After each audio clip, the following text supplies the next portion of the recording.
하나님만 영광 받으시옵소서. 아멘. 아멘.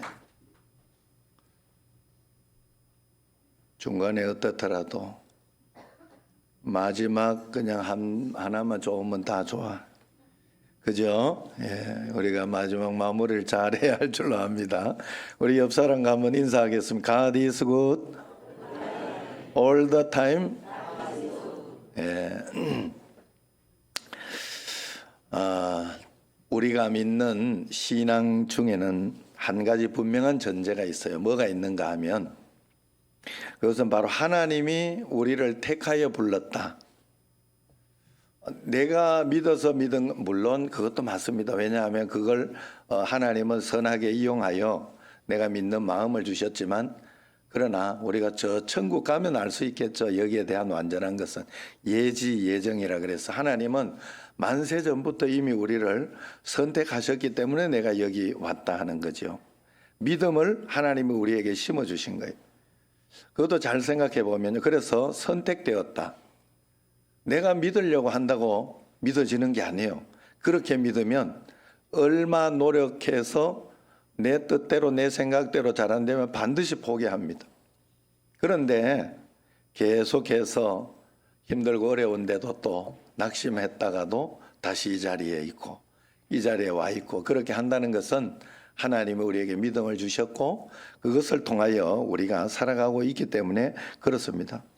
그래서 택함을 받아서 특별한 혜택을 받고 살아가는, 잘 사는 사람들을 가지고 이제 성경에서는 선민, 사전에서도 선민이라 그렇게 규정을 합니다.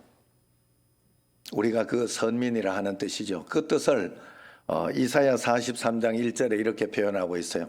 같이 한번 읽어보겠습니다. 야곱아, 너를 창조하신 여호와께서 지금 말씀하시느니라. 이스라엘아, 너를 지으신 이가 말씀하시느니라. 너는 두려워하지 말라. 내가 너를 구속하였고 내가 너를 지명하여 불렀나니 너는 내 것이라. 아멘. 할렐루야. 너를 지명하여 불렀다. 야곱은 옛날 이름, 이스라엘은 하나님을 만나고 나서 깨닫고 나서 하나님이 지어주신 그 사명의 이름, 그 이름이죠. 우리도 예수님 믿기 전 우리와 예수님 믿고 난 뒤에 우리가 있습니다. 어쨌든 하나님이 우리를 창조하시고 우리를 불러주셨어요. 이렇게 우리를 택하셔서 지명하여 하나님의 소유된 백성으로 부르셨기 때문에 선민이라고 합니다. 선민의 DNA는 그래서 이스라엘 백성에게만 있는 것이 아니라 오늘날 예수 그리스도를 자기 인생의 구세주로 믿고 살아가는 여기 있는 모든 사람들에게, 저와 여러분이 바로 진짜 선민, 찐 선민, 그래서 여러분과 저가 진짜 선민이다 하는 거예요. 그래, 그 마음을 가지고 여러분들이 나는 선민이다, 이런 마음을 가지고 살아갈 때 어느 누구에게도 여러분은 그 축복과 은총을 누릴 수 있게 되는 겁니다. 오늘 이렇게 이 성시교독 할 때도 이렇게 보니까요, 제가 성시교독 할 때마다 늘 이렇게 하나님이 어떻게 그렇게 잘 맞추어서 잘 해주는지 몰라요. 거기에 너는 여호와의 손, 아름다운 관, 너는 그런 모습이다 하는 거예요. 내 하나님의 손의 왕관이 될 것이라, 이렇게 성시교독에 표현하더라고요. 우리는 하나님의 왕관, 하나님의 귀한 그런 선민이다 하는 거예요. 그러면 하나님께서 왜 우리를 택하여 부르셨나? 그것을 우리가 한번 질문해 볼 수 있습니다.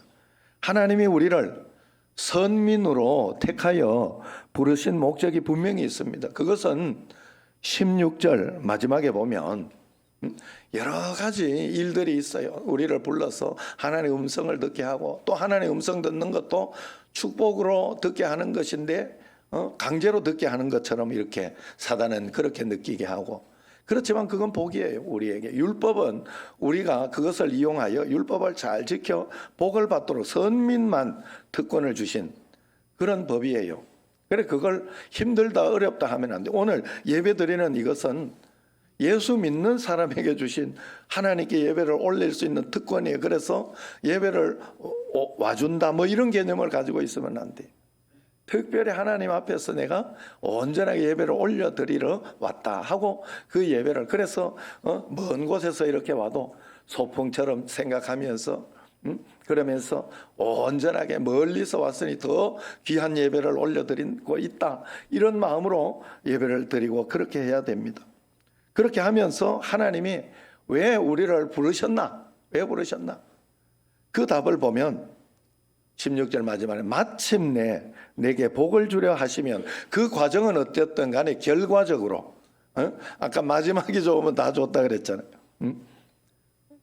저희도 그랬어요. 저희도 우리 집도 박한수 목사님 내가 이야기를 간증을 이렇게 들어보니까 그 박한수 목사님 가정도 아버지가 굉장한 한량이었다 하더라고.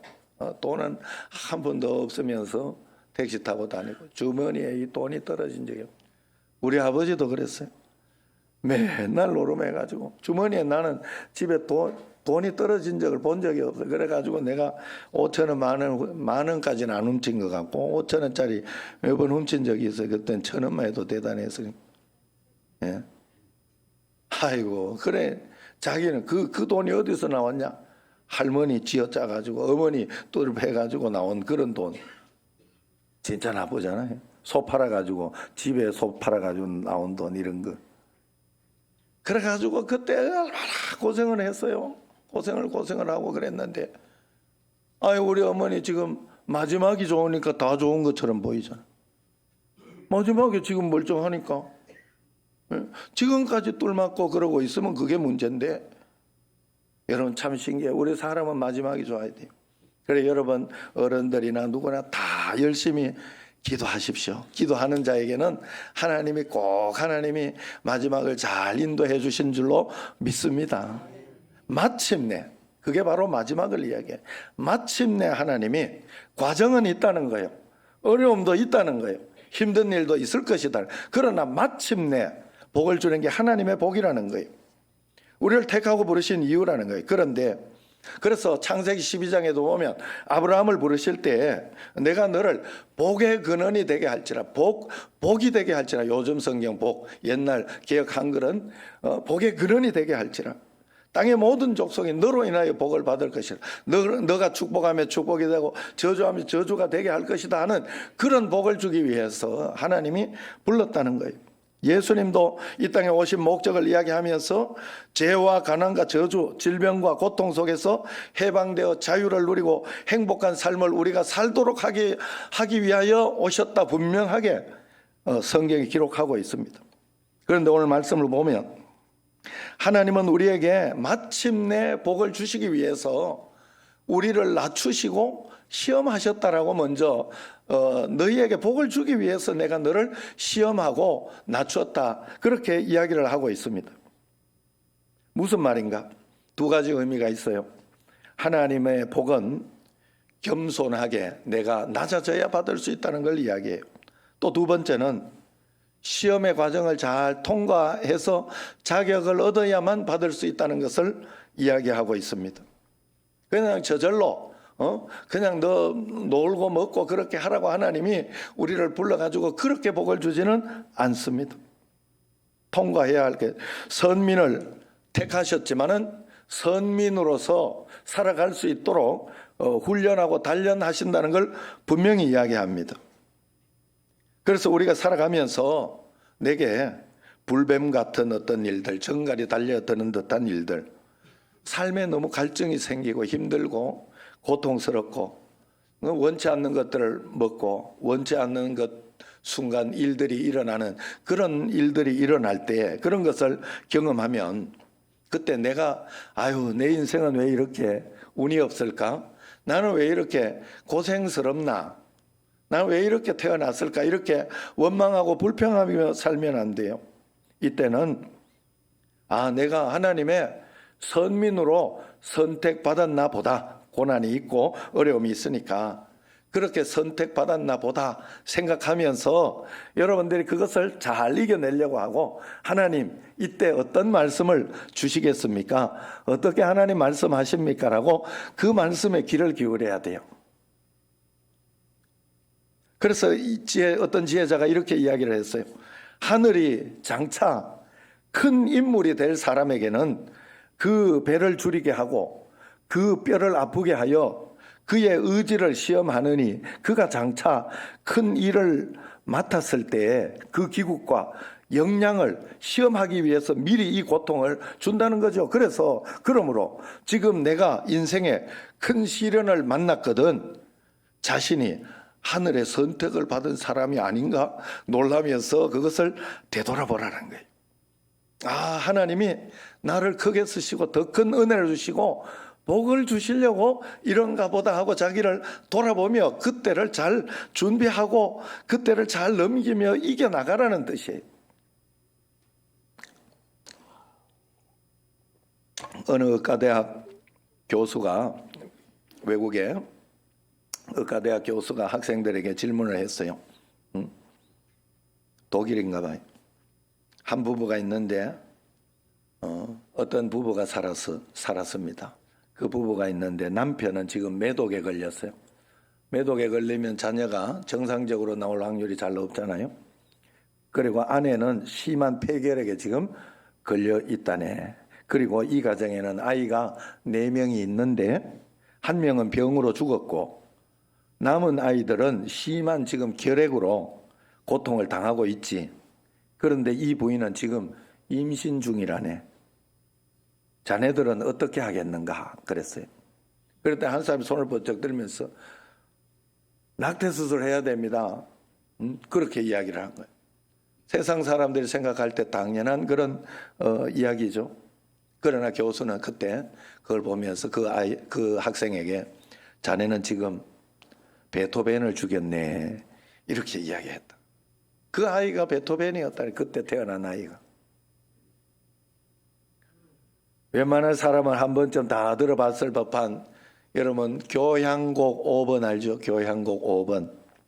베토벤 교향곡 5번. 그 운명을 작곡한 위대한 작곡가 베토벤은 이렇게 불행한 환경에서 태어났어요. 게다가 1802년 30대 나이에 청각을 그때 완전히 잃어버렸습니다. 전쟁 중에 고통 속에 있었어요. 또 전쟁 중에 있었어요. 음악가가 소리를 들을 수 없고 또 여러 가지 환경이 좋지 못하고 조용히 편하고 좋은 가운데 음악을 해도 잘 안 될 판에 그런 환경 가운데 있었던 것이죠. 얼마나 큰 문제입니까? 그렇지만 베토벤은 전투적으로 자기의 그 불행한 운명과 맞서 싸웠어요. 왜? 베토벤이 예수님을 잘 믿는 사람이에요. 여러분 정말 지금 교향곡 같은 위대한 음악들이 나온 건 전부 그 당시에 예수님 잘 믿는 사람들을 통해서 나온 거 아시죠? 그래서 할렐루야 할렐루야 이런 위대한 곡들 이런 것들이 다 그 시대에 예수님 잘 믿는 사람들 통해서 나온 거예요. 바하나 이런 사람들이 전부 그런 분들이에요. 이 베토벤도 그랬던 거예요. 그래서 그때 교향곡 3번으로는 이제 영웅 3번 제목이 부제가 영웅이 교향곡 1번, 2번, 3번 그냥 제목을 붙여서 한 게 아니에요. 그냥 뒤에 사람들이 거기에 제목을 붙인 거예요. 그래서 3번의 영웅 전쟁 중에 있으니까 그런 어떤 영웅의 탄생을 기대하고 소망하며 만드는 거예요. 그리고 5번째 교향곡 5번이 이제 제목을 운명으로 이렇게 잡았어요. 이 제목의 운명이 왜 그렇게 되었는지 한번 이 운명 교향곡 5번 운명이 뭔지 여러분 아세요? 빰빰빰빰 하는 이거예요. 한번 들어봅시다. 잠깐 보면서 눈을 뜨고 벌써 눈을 감고 있으면 안 돼. 눈을 뜨고 한번 보세요. 자, 영상 한번 보도록 합시다.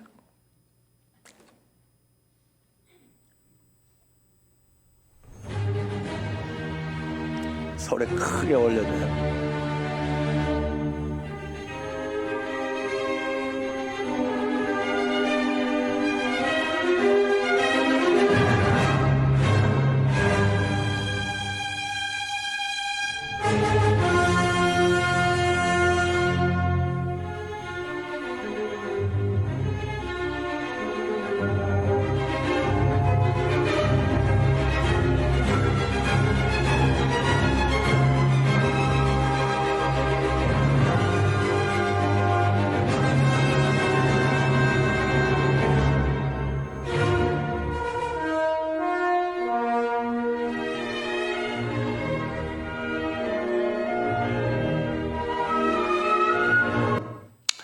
끝까지만 맛배기. 예. 처음 앞부분이에요. 앞부분. 아시죠? 이제 들어보니까 운명이 그거구나. 자, 이것을 이 1악장을 어떻게 1악장을 물었어요. 그 제자가 1악장 서두의 주제가 뭐냐, 이 음악의 주제가 뭡니까? 라고 이야기했을 때 이걸 이렇게 표현한 거예요. 운명은 이와 같이 문을 두드린다. 자, 이게 무슨 말인가 하면 해석을 여러분들에게 해줘야 돼요. 당시 청각을 잃고 들을 수 없게 되었을 때 하나님이 지금 자기는 고통 속에 최악 속에 있지만 하나님이 지금 자신의 운명 속에서 문을 다시 두드리고 있다는 거예요. 빰빰빰빰 하고 문을 두드리는 소리. 하나님이 이 베토벤의 인생에, 그 고통스러운 인생에 너는 잘 할 수 있어, 크게 될 수 있어, 괜찮아 하고 문을 두드리고 있는 그 소리를 이것으로 표현한 거예요. 여러분 참 대단하잖아요. 아무것도 몰랐을 때 이게 뭐냐 하고 참 좋다 이렇게만 들었지만 이게 운명의 소리로 문을 두드려. 하나님이 예수 믿는 우리에게 너 낙심하지 마라, 실망하지 마라, 내가 지금부터 다시 문을 열어줄 것이다 하며 문을 두드리는 거예요. 여러분, 우리가 내 인생에 하나님이 내 인생의 문을 지금 이렇게 두드리고 계시고 우리의 문을 열어주려고 하는 것을 여러분도 함께 느끼시기를 바랍니다. 오늘 본문 말씀을 볼 때 광야를 걷게 된 것은 하나님이 택하신 우리 인생에 특별히 복이 임하는 그 과정이라는 것을 가르쳐주고 있어요. 불뱀과 정갈이 나오고 삶의 갈증이 느껴지고 먹을 것이 없는 그때 짠짠짠 딴딴딴딴 하고 인생의 놀라운 복의 문이 열리게 되는 줄로 여러분 꼭 믿으시기를 바랍니다. 그러므로 인생의 광야가 펼쳐지면 내 인생 가운데 하나님의 선민 수업이 시작되었구나. 지금 여러 가지 일들이 이렇게 있습니다. 그럴 때 여기 사실 이 땅은 다 여러분 광야 아닙니까? 우리가 결국은 가야 할 문은 새로운 문이에요. 여러분 10달 속에 배 속에 있다가 아기가 문을 열고 나옵니다. 우리 세상 속으로 나옵니다. 그걸 가지고 죽어야 나와요. 탯줄을 끊으면 죽는 거죠. 배 속에 있는 아기가. 그런데 세상에 나오면 새로운 생명을 사는 거예요. 그것과 마찬가지로 우리가 죽으면 이 세상에서 생명이 끝나는 줄 알지만 그렇지 않아요. 영원한 새로운 세계가 여러분 펼쳐집니다. 그걸 여러분들이 아셔야 돼요. 그래서 그때를 위하여 그때 가장 좋은 거, 우리에게 축복된 거, 복된 것들을 우리가 하나님이 준비시키고 있는 거예요. 그래서 우리는 이 하나님의 선민 수업을 받으며 여기에서부터 그래서 하나님은 누릴 수 있도록 해주고 그 영원한 축복을 우리에게 준다 하는 것입니다. 그래서 여기에서 선민 수업을 받으며 준비해야 됩니다. 준비하면 여기에서도 이미 하나님께서 그 모든 것들을 해결해 주시고 이겨주시는 것을 보여주십니다. 출애굽기 14장에 보면 출애굽한 이스라엘 백성들이 가나안을 향해 기대를 가지고 발걸음도 가볍게 나왔는데 변심한 바로왕이 이제 기병대를 이끌고 이제 다 죽여버려야 되겠다, 저렇게 나가가지고 하느니 아니면 다시 불러와서 종으로 삼아야 되겠다 생각을 하면서 이렇게 나오고 있습니다. 최정예부대가 흙먼지를 일으키면서 요라는 소리를 내며 달려오는데 얼마나 공포스럽겠어요. 그래서 출애굽기 14장 10절 보면 이랬어요. 같이 읽어봐요. 이스라엘 백성들이 어때요? 심히 두려워하고 여호와께 부르짖고 막 기도하고 부르짖고 난리가 났던 거죠. 이어지는 그래서 11절 12절을 보면 온통 하나님과 모세를 원망하면서 절망하며 절규하는 소리가 막 나옵니다. 하나님의 선민 수업을 제대로 받지 못해 이제 선민 수업의 시작이거든요. 그렇기 때문에 그런 소리, 그런 일들, 두려움, 막 걱정 이런 것들이 나오게 되는 거예요. 그러나 선민 수업을 40년 동안 받은 사람이 거기에 하나 있었어요. 지도자 모세입니다. 지도자 모세. 지도자 모세는 왕자로 있다가 40년 동안 고생하면서 그 선민 수업을 받아냈어요. 그러니까 모세는 흔들리지 않아요. 거기에서 하나님을 믿는 믿음이 생긴 거예요. 하나님이 딴딴딴딴하고 문을 열어주시가 어떻게 열어줄지는 모르겠다. 그러나 문을 열어주실 것이다. 그래서 13절을 보면 이렇게 고백해요. 13절 위에 거 시작. 여호와께서 오늘 너희를 위하여 행하시는 구원을 보라. 14절 그 다음 시작. 여호와께서 너희를 위하여 싸우시리니 너희는 가만히 있을지니라. 여러분, 믿음이라는 것은요, 하나님을 내가 믿고 기도했으면 말씀을 붙잡고 잠잠히 기다릴 줄 알아야 돼요. 아이 되니 안 되니 그냥 그러지 말고 끝까지 기다리고 말씀대로 되나 안 되나 하나님 앞에 이렇게 기다리면서 그 문제가 끝까지 갈 때까지 기다리고 있어 봐야 돼요. 그게 바로 믿음이에요. 그게 바로 믿음. 그래서 하나님이 싸우시어 잠잠히 있을지라. 모세는 그냥 그걸 믿었어요. 하나님이 불러냈으면 이유가 있을 것이다. 불러냈으면 이유가 있을 것이다. 하나님이 하시는 만큼만 할 것이다. 그래서 그 당시에 출애굽한 백성이 그 나오려고 하면 얼마나 나와야 되는지 그 홍해가 갈라지는데 지팡이를 들고 탁 홍해를 바라보고 있습니다. 기도하고 사람들 또 원망 소리도 들리고 그렇지만 지팡이를 들고 딱 기다리고 있어요. 안 되면 난리 나는 거 아니에요. 그냥 하나님을 바라보고 잠잠히 기다리고 있었던 거예요. 그때 운명처럼 홍해가 차자자자자 갈라지기 시작한, 하루 동안 지나왔다고 하니까 그 많은 사람들이 정말 천천히 그러면서 하나님이 열어주는 만큼 천천히 아마 하나님이 홍해를 확 열어줘가지고 확 가고 이렇게 하지 않았다는 말이에요. 하루 동안 밤새도록 갔다는 거는. 뭔가 모르게 이스라엘 기병대들도 못 오도록 뭔가를 막았고 있었던 것이고요. 그러면서 이렇게 지나가고 나니까 그 기병들이 올 수 있도록 그렇게 싹 만들어 놨잖아요. 그래가지고 아무 그 걱정도 없이 양옆에 막 물이 넘실거리는 그런 모습을 보면 거기를 기병대들이 그냥 오겠어요, 쉽게. 그런데 여기가 오는 인원이 얼마인가 하면 그 장정만 60만 명이라 그래서 전쟁할 수 있는 장정만 몇 명요?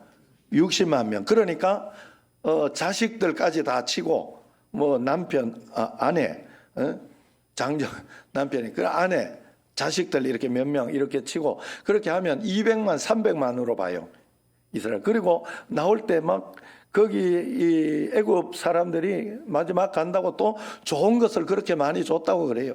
그러니까 그런 것들을 다 가지고 막 이렇게 나오니까 얼마나 대규모였겠어요.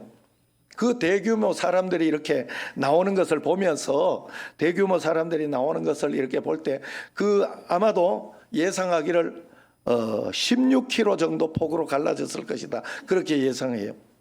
그래야 하루 만에 쫙 올 수 있다는 거예요, 사람들이. 두 명으로 두 줄 2열 종대로 이렇게 오면 35일 정도 걸려야 다 넘어온대.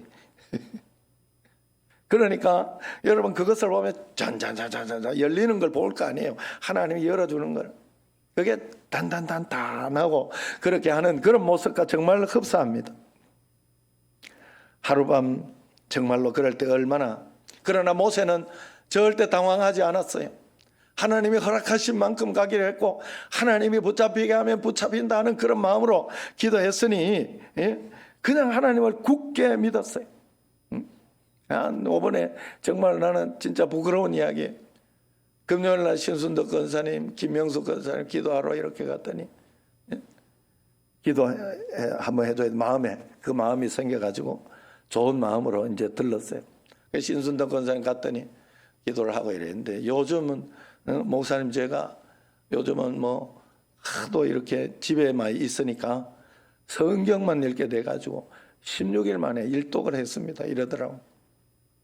참 잘하셨다. 좋은 일이네요. 그러니까 한마디를 더 하시더라고. 내가 이번 주일에 눈 안 오게 기도합니다. 이러더라고. 갑자기 웬 눈? 난 속으로 진짜 이래. 갑자기 웬 눈이지? 그랬더니 TV를 보니까 주말에 폭설. 이거 계속 나오더라고. 금요일 날. TV 보니까 나왔어요. 그날 저녁에 철야 예배 하려고 하는데 눈이 좀 내렸어요. 철야 예배 하려고. 아이고 이건가 보다. 아이고 주말에 또 폭설 오면 이 진짜 속으로 신권사님 기도가 응답되라. 내가 오는 눈막을 수 없고 이게 나는 사실 기도하지 않았어요. 그냥 하나님 앞에서 좀 잘 되면 좋겠습니다. 정말 신권사님 기도할 텐데 교회 오고 싶어 이야기하는 건데 눈 오면 교회 지금 건강하고 좋을 때야 하지만은 지금은 그러다가 삐거덕할 수 있으니까 그것 때문에 조심하는 거라 어쩔 수가 없잖아요. 그래서 그랬더니 참 그런 일이 일어났어요. 정말 여러분 이건 모르는 일이에요. 하나님은 각자에게 하나님 응답하시고 하는 그런 분명한 것이 있습니다. 그래서 이 모세는 이걸 믿었다 하는 거예요. 나는 믿네. 찬양을 보면 그 가사가 나요. 내 앞에 바다가 갈라지지 않으면 주가 나로 바다 위 걷게 하리. 주님이 나로 하여금 홍해가 안 갈라지면 베드로 통해 가지고 너는 베드로가 주님 앞에 가게 해달라 그래 바다 위를 걷게 해줬잖아. 그게 유일하게 나오잖아요. 하나님은 이거 아니면 그렇게라도 해주실 것이다. 내가 생각하는 것대로 다 안 해주시더라도 하나님의 방법과 하나님의 뜻이 있으니 하나님은 인도해 주실 것이다. 모세는 믿었던 거예요. 그러니 여러분 광야를 만날 때 이제 끝났다 낙심하지 마세요. 운명처럼 우리 삶에 놀라운 축복의 문이 열릴 것이다. 단단단단하고 기대하시기를 바랍니다. 베토벤처럼 여러분 기대하시기를 바랍니다. 그러므로 우리가 하나님의 선민 수업을 잘 통과하려면 한 가지만 잘하면 돼요. 이스라엘 백성들이 광야를 통과하면서 딱 한 가지만 배웠어요. 뭘 배웠느냐? 말씀대로 사는 것만 배웠어요. 왜냐하면 그들은 다른 거 없었어요. 살아가면서 다른 거 뭐 이렇게 밥해 먹고 이런 이야기를 하는 게 아니라 그들의 인생 여정길을 갈 때 구름이 떠오르지 않고 머물러 서 있을 때 구름이 쫙 있다가 머물러 있었나 보죠. 쫙 내려와서 있는데 머물러 있었어요. 하나님의 임재가 특별히 나타나는 밤에는 불기둥 이런 것으로 지켜주셨다 하고요. 그래서 머물러 있을 때는 그들이 진을 치고 머물렀어요. 그런데 구름이 떠오르면 가야 돼 무조건. 이유여하를 복나 아무리 날씨 좋고 말고 이유여하를 막론하고 구름이 떠오르면 가야 돼요. 이 이스라엘 백성들 200만 있는 300만 있는 그 이스라엘 백성들에게만 있는 구름이기 때문에 그 구름이 쫙 올라가 떠오르면 그들은 움직여야 돼. 그런데 그게 이렇게 이야기해요. 한 달이든 두 달이든 구름이 있으면 만나를 먹었기 때문에 그 자리에 그대로 머물러 있어야 되고 하루가 됐든 이틀이 됐든 그 사실 그 천막을 치고 거기 이렇게 뭘 만들려고 하면 얼마나 힘들겠어요. 하루 실컷 만들어 놨는데 그 다음날 가라고 하네. 구름이 떠오르네. 얼마나 이 원망이 나오고 속상하고 힘들겠어. 그러나 그걸 그대로 말씀으로 받아들였던 거예요. 그죠? 맞죠? 그래서 그걸 순종하는 훈련을 아니면 죽으니까 어쩔 수 없이 그걸 받아들여 순종한 거잖아요. 말씀 훈련만 한 거예요. 우리도 마찬가지입니다. 우리 삶에 어떤 일이 일어나도 하나님이 허락하시고 인도하시고 붙들어 주시는 과정 속에 있는 거예요. 그렇기 때문에 우리는 그걸 믿고 말씀에 순종하는 훈련을 해야 돼요. 그래서 하나님 이 말씀으로 사는 법을 잘 훈련하면 우리는 복을 받게 됩니다. 그건 나를 억지로 율법을 지키게 해서 억지로 우리로 고생시키고 우리를 종속되게 하려고 그런 게 아니에요. 진짜 자유하게 하고 더 큰 복을 그걸 통하여 하나님은 불법이 있는 곳에 억지로 복을 주시지는 못하거든요. 그래서 그거 사는 법을 가르쳐 준 거예요. 하나님 말씀에는 언제나 하나님의 의도가 있고 하나님의 뜻이 있고 하나님의 계획이 있습니다. 그렇기 때문에 믿어야 돼요. 어떤 왕이 자신에게 충성을 맹세한 신하들이 있기 때문에 그들을 불러가지고 명령을 한번 내렸어요. 이상한 명령을 내렸어요. 궁전 뒤편에 우물물을 기르다가 궁전 뒤편에 우물물을 이야기해요. 그 다음에 궁전 뜰에 둔 독에 가득 채우시오 그랬어요. 그런데 그 독은 전부 다 밑빠진 독이었어요. 그러면 물을 부으면 그대로 빠져나가겠지요. 아무리 부어도.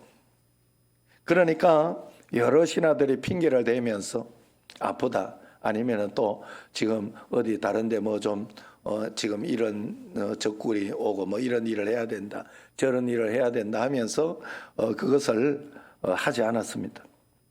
말았습니다. 그러지만 한 충성스러운 신하가 다른 신하들이 야, 뭘 그렇게 하냐? 그래 하면 또 우리는 어째 되냐? 뭐 이러면서 조롱하고, 그럼에도 불구하고 그는 요령을 피우지 않고 끝까지 독을 막 이제 채우러 계속 갔어요. 그러니까 독은 못 채우고 뒤에 조그마한 그 우물은 다 퍼날른 거예요. 우물은 다 펐어요. 한 가지라도 했잖아요. 그래가지고 이렇게 보니까 우물 다 마르고 이렇게 보니까 그 우물에 황금 덩어리가 커다란 게 놓여 있는 거예요. 아유, 이거라도 독은 뭐 못 채우는 거 알았으니까 이거라도 갖다 드려야 되겠다 해서 임금 앞에 가서 황금을 가지고 가서 제가 우물은 독에 물은 다 채우지 못했습니다. 그러나 우물이 바닥이 나서 이제 더 물이 없는데 보니까 여기에 금덩어리 있어서 이 큰 금덩어리가 있어서 가지고 왔습니다 하고 바쳤어요. 그러니까 임금이 껄껄 웃으면서 밑 빠진 독에 물을 채우겠다고 우물 바닥 나도록 그렇게 수고를 많이 했구려. 그대는 참으로 충성스러운 신하요. 그 금덩이는 당신 같은 사람을 위해 내가 예비해 놓은 것이요. 가지고 가서 잘 쓰시오. 그러면서 돌려주었다고 그래요. 여러분, 많은 사람들이 하나님을 믿는다고는 하는데 입으로 주여 주여 하면서 충성과 헌신을 맹세하지만은 정작 우리에게 힘들고 어려운 일이 있을 때는 내 생각이 너무 많고 내 계산이 너무 많습니다. 그러니 하나님의 말씀을 온전히 믿고 순종하지 못할 때가 너무 많아요.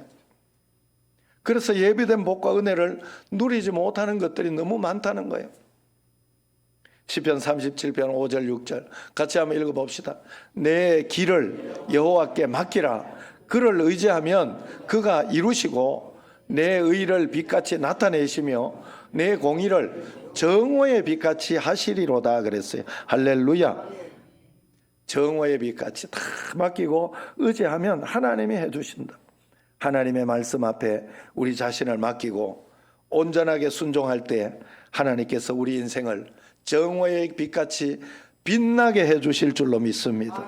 사랑하는 성도 여러분, 비록 우리의 인생이 광야와 같이 험난하고 힘겹다 생각할지 모르지만 저도 참 그런 생각을 했어요.